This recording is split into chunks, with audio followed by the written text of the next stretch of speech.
Some of them are formal, others playful. Some are scary, ironic, important, timeless, trends, weird, wonderful, and some of them should not be used as subtitles for Avatar. Within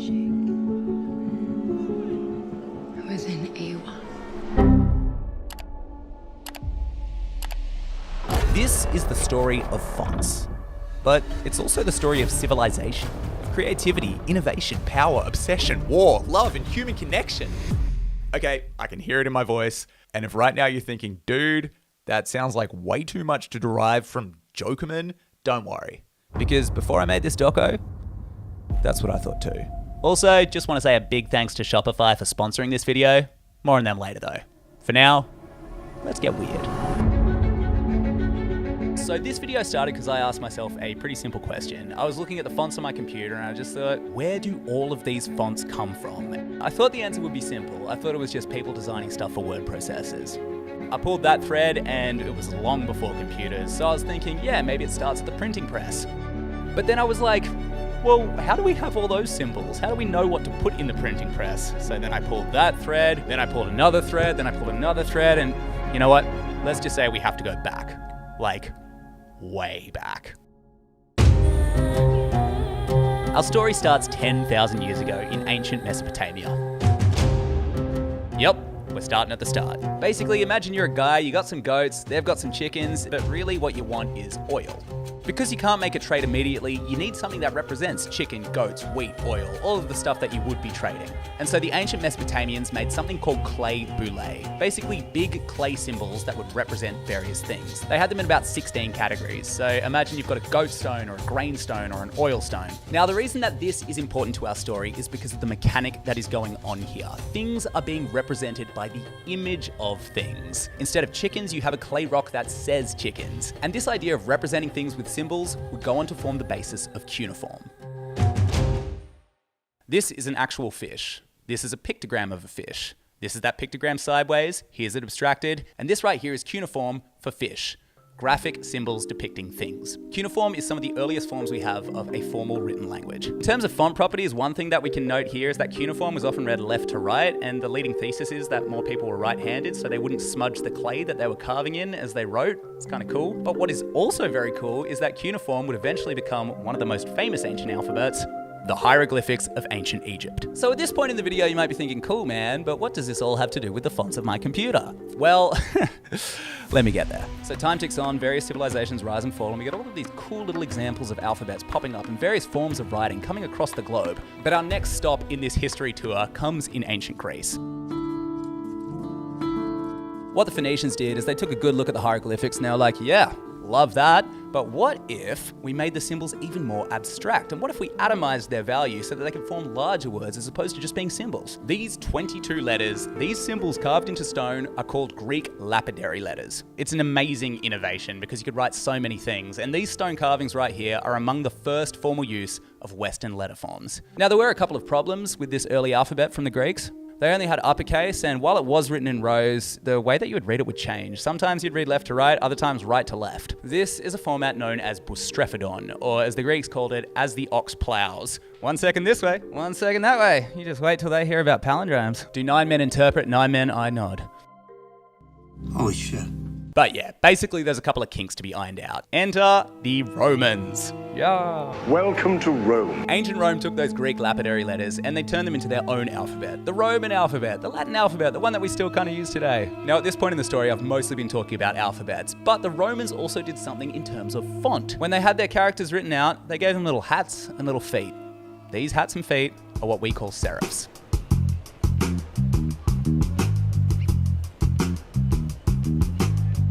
More on that later. For now, let's talk about mass production. Like with so many inventions, as the old phrase goes, there's always something pretty cool going on in dynastic China. What you're looking at right here is a movable type system. It was invented in the 11th century in the Song dynasty in China by Bi Xiang.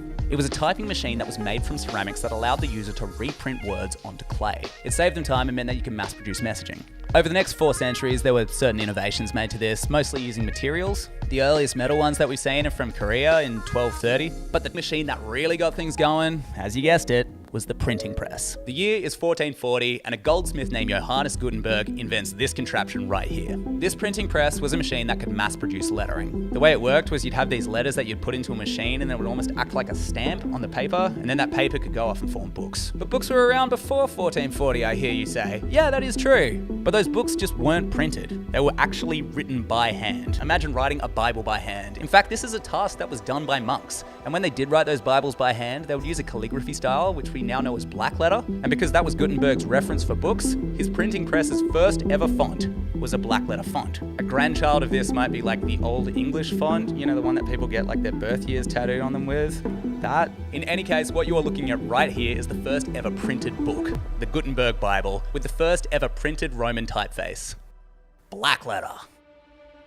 So we've got the printing press going on, and it has its one typeface. But 30 years later, we get a new innovation. A fella called Nicholas Jensen comes along and he's like, man, I don't reckon that blackletter stuff, I just don't think it's that legible. What if we changed it? He was inspired by some of the cleaner letters, the serifed letters from the ancient Romans, and so he created what he called a Roman typeface. This less cluttered, more legible style was naturally an immediate hit. In fact, it's still kind of a hit today. Open up a random book in your bookshelf and you'll probably see a Roman type font. Now, as you can imagine, once this new font drops, all of these other designers and innovators, they also want to put their mark on history. They want to contribute. And what we start to see is a rise in foundries all over Europe, places whose job it was to make typefaces. The humanist spirit that was driving the Italian Renaissance also came with its own style of writing. Cursiva Humanistica, the thing that paved the way for italics. So meanwhile, right, in mid-century 16th France, there's this other fella, this designer called Claude Garamond, who kept writing like this. This elegant style was so revolutionary that we still actually use his font to this day.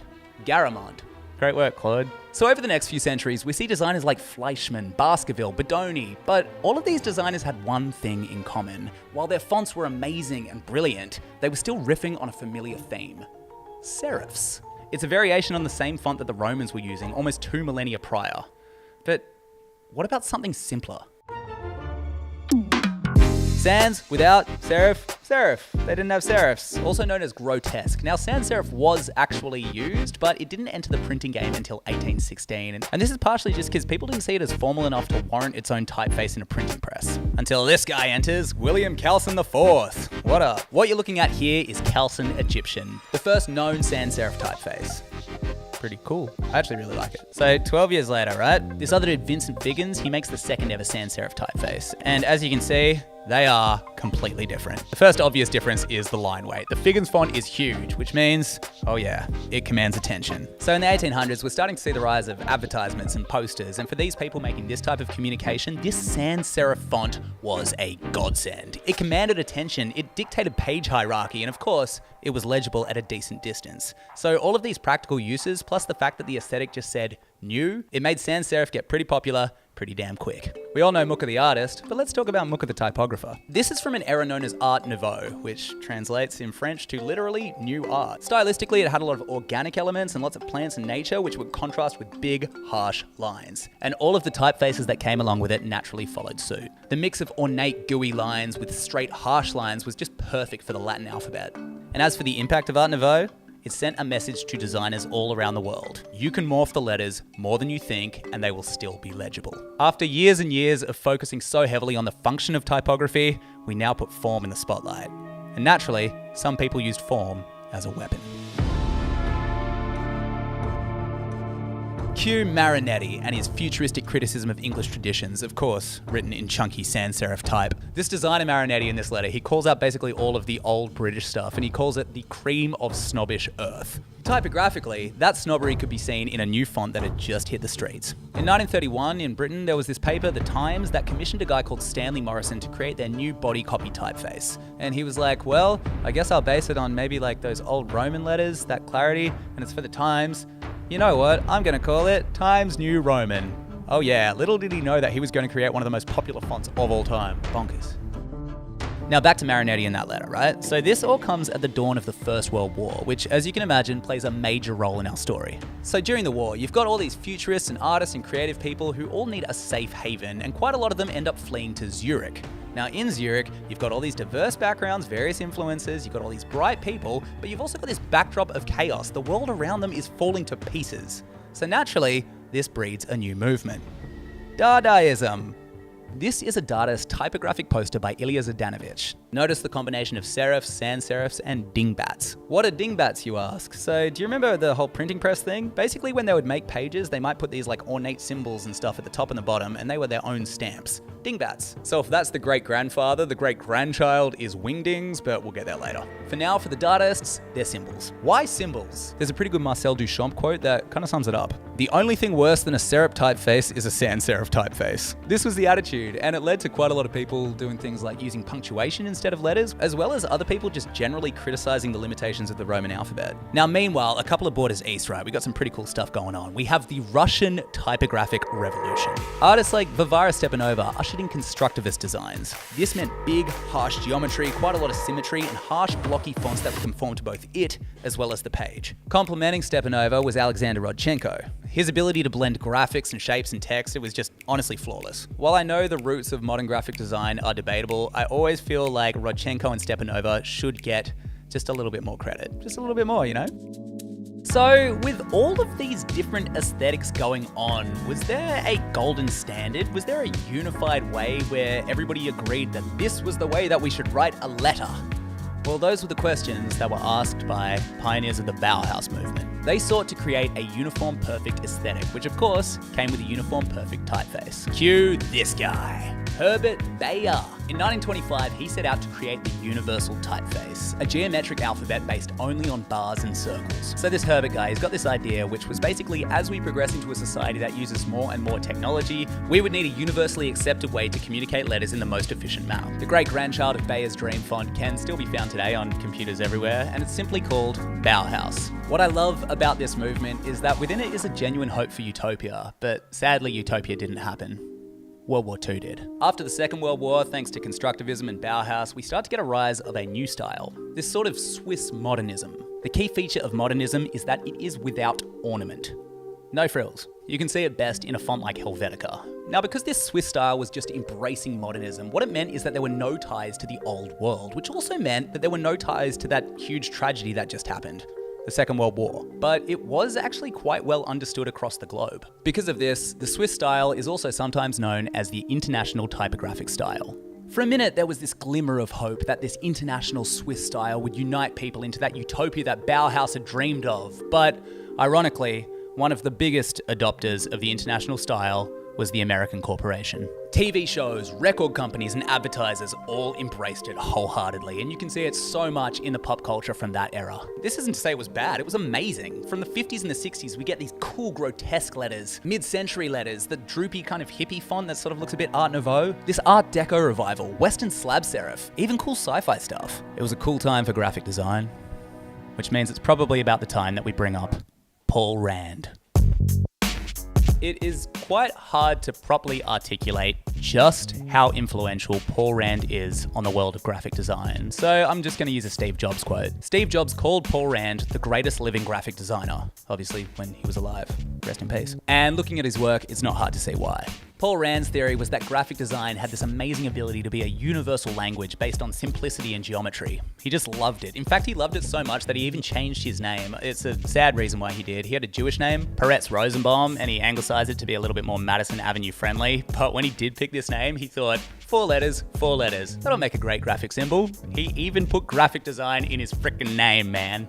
Wow. So that's a very brief overview of the international style and the gigantic design boom that it created. But as you can imagine, not everybody was on board with this futuristic dream. And they really, really wanted you to know it. The font rebels are back! Critics of the international style, they felt like all this clean, flawless modernity. It was trying to say that life was perfect, and life just wasn't. Enter the pop artist of the 1960s, most notably Andy Warhol, people who were on a mission to satirize modernism in all of its icon-heavy glory. Now, it's one thing to satirize a movement, but in the 1970s, there emerged a group of people who wanted to just rebel against it altogether.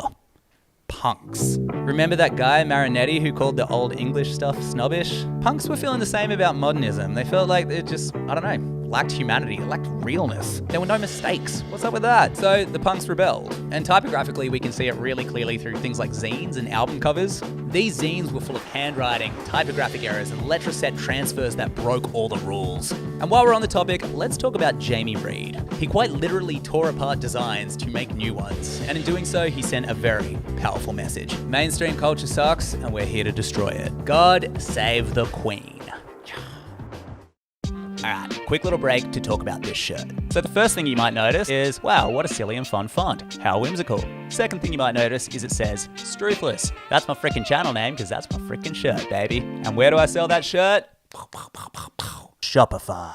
That's right, we are going into today's relevant sponsor. Alright, so Shopify, if you don't know, they're a commerce platform. You've definitely come across a Shopify website online. They power like millions of businesses in hundreds of different countries. But what is really cool at the moment, if you have been thinking lately, damn, I wouldn't mind starting my own shop. You know, getting creative, building a little something. Well, Shopify right now has something called a starter plan. What this is you can make your own shop, literally like within minutes, without code, put up products, use all the tools, for just $5. If it goes great, you then have the option to upgrade it and turn it into a full store. If it doesn't, hey, gave it a shot. And that's pretty cool too.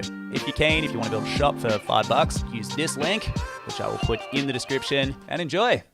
Alrighty, back to the video. So what happens next? What is next in our typographic story?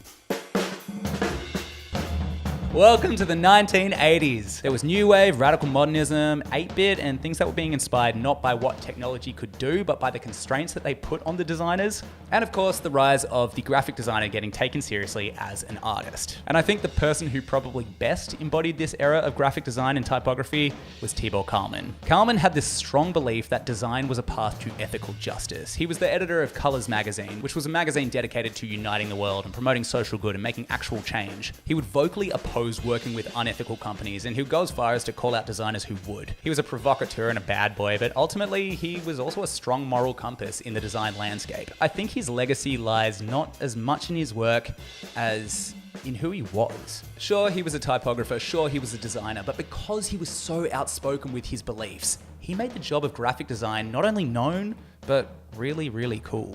And this is basically around the time that Hollywood and TV get on board. Let's say you got a quirky character, but you also want to give him a professional streak. What do? I'm a graphic designer. I'm a graphic designer. Graphic designer. Graphic design. Graphic design. You're a graphic designer. You must be really artistic. And with great graphic design comes great typography.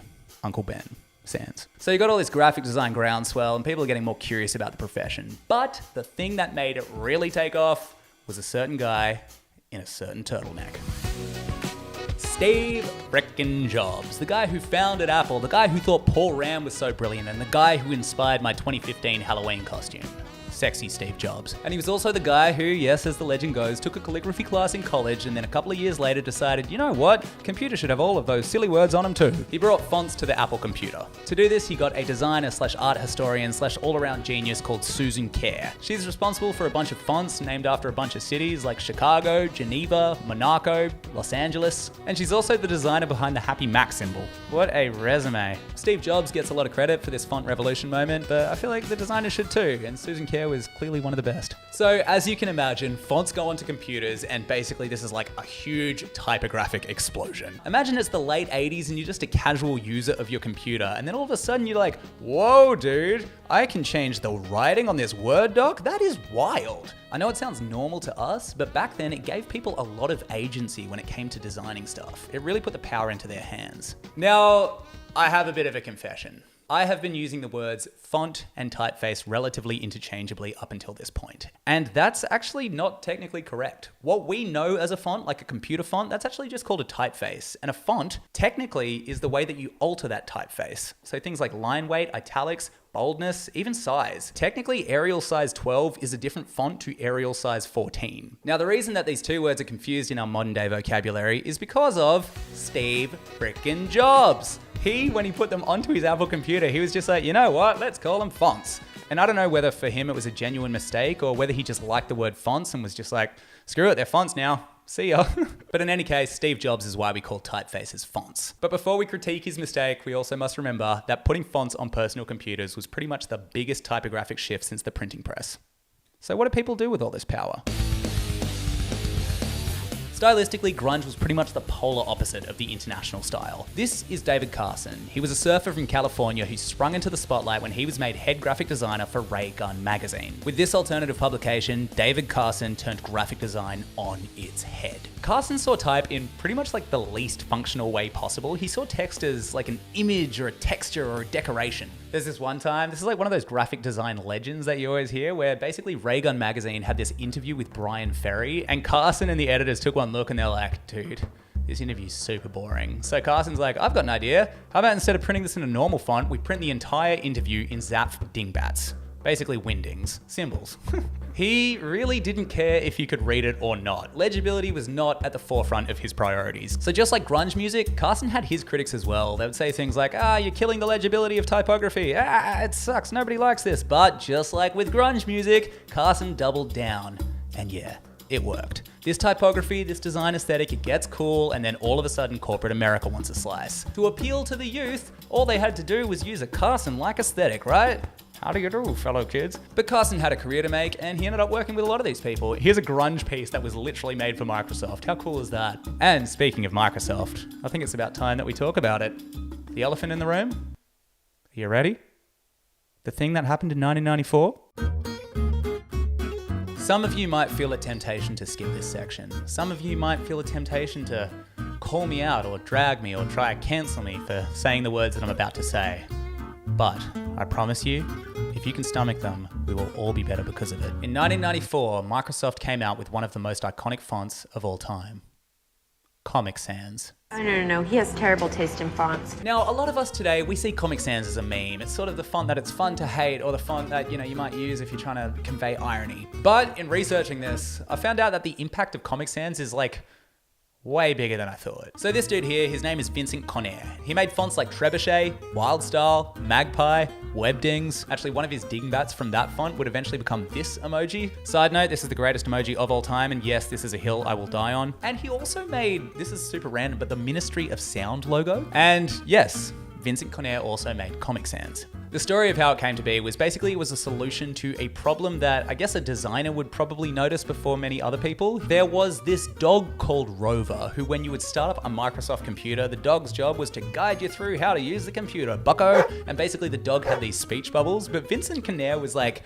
man, sort of not that appropriate for this dog to be talking in this harsh Times New Roman. It's a bit formal for a dog. Woof woof, sir. So he was like, well, let's make something a bit more playful. And he was a fan of comic books like DC, Watchmen, and he's like, maybe I can make a font sort of based on comic books. Comic Sans blew up immediately. It was just an instant hit. And the reason is, well, let's say you are making a birthday invite for a 4-year-old. Hello, children. Nah, we're not gonna use the Times New Roman. It just doesn't work. We need something that tonally suits playful or cheerful or whimsical. You got church flyers, school certificates, friendly emails, birthday cards. There were so many pieces of writing all around the world that just didn't warrant formality, and Comic Sans was the missing puzzle piece. But of course, with popularity comes haters. Maybe you were one of them. There's lots and lots of examples of people inappropriately using Comic Sans, which is such a strange sentence, but I'll just give you one which I think illustrates it best.